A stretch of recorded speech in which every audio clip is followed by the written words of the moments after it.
Thank you, Chairman. I'm happy to go through each individual amendment, if you'd like that. Well, first of all, I'd just like to thank all the colleagues for the hard work that they put into the dossier up to now. As you explained, there are over 1,000 amendments, and it's a very important dossier. And up to now, we have had discussions that I think have been very constructive.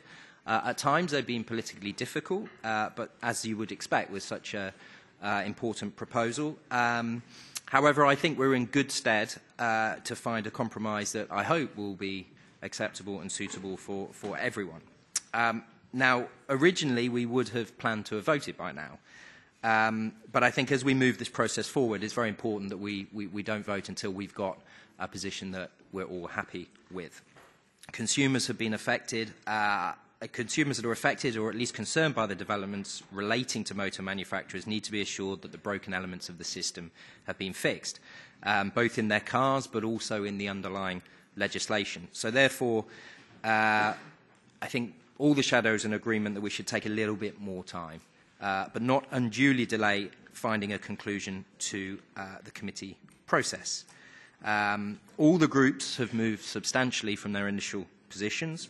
All have had to adapt to the demands of others, but we just need a little bit more time to agree the best way forward, and I hope we'll be able to do that very shortly. So I have proposed that we'll postpone the vote to the next IMCO committee meeting.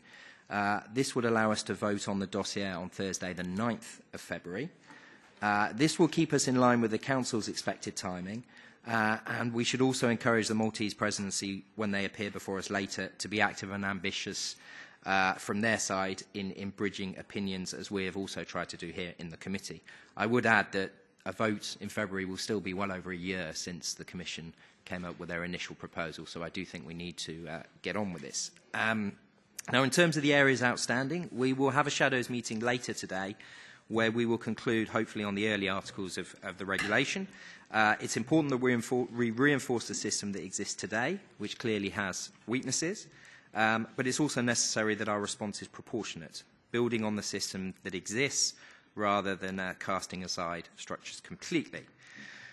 So the key element to this, I think, is, of course, the market surveillance. And I've been consistent in my view that a fundamental objective of our work has to be that market surveillance is carried out consistently and effectively across Europe, but also that it doesn't overlap, i.e. we use the limited resources that we have, both at national and European level, to get the best possible market surveillance that we can. This is first and foremost a matter for national administrations, and member states have to assume their responsibilities. Many are willing to do so, but in the compromises that we have at the moment, they are obliged to do so. And it is clear that they will have to do that, and the current state of play can't really carry on.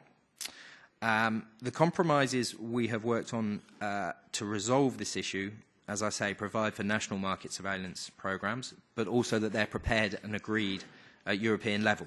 And this commits member states to carrying out adequate market surveillance and also allow for a degree of coordination across member states as to what is tested and when, so that different member states aren't doing the same tests on the same cars, which would not be sensible. They also provide, as I said, for a minimum obligated level of market surveillance, which ensure that a proportion of the approved types, rather than cars, the approved types are subject to surveillance actions in each member state. In the compromises under discussion, we accept that there is a role for the Commission too, complementing the work of the member states and commanding them when necessary.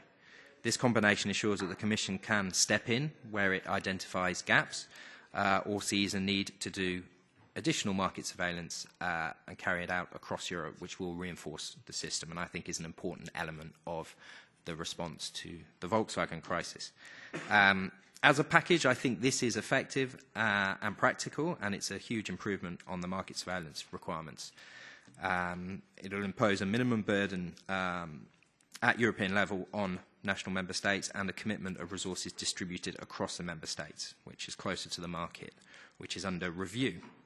However, market surveillance is just one side of the reforms. On the other side, we must also address the type approval process before cars enter the market. And here, too, I believe that we have the fundamentals of an agreement. There is acceptance on how the system is established and monitored, including the Forum for Enforcement.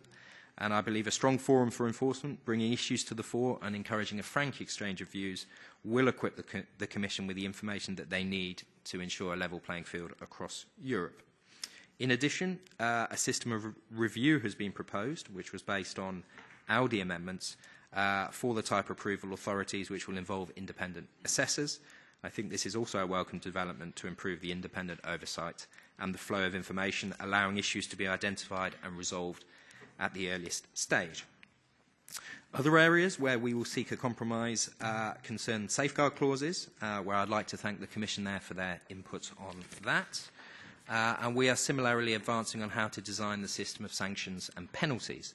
I believe we need to be careful how any European level sanctions are imposed so that we don't have parallel proceedings with national sanctions. I think we must respect national administrative procedures and allow these to run their course, but they mustn't frustrate attempts to impose penalties at European level. It's not acceptable if national proceedings are used to stall and evade legitimate penalties. Consumers don't understand why Volkswagen are facing fines in the US but not in Europe. So I think our rules must make it clear that national level can't frustrate European attempts to impose penalties here.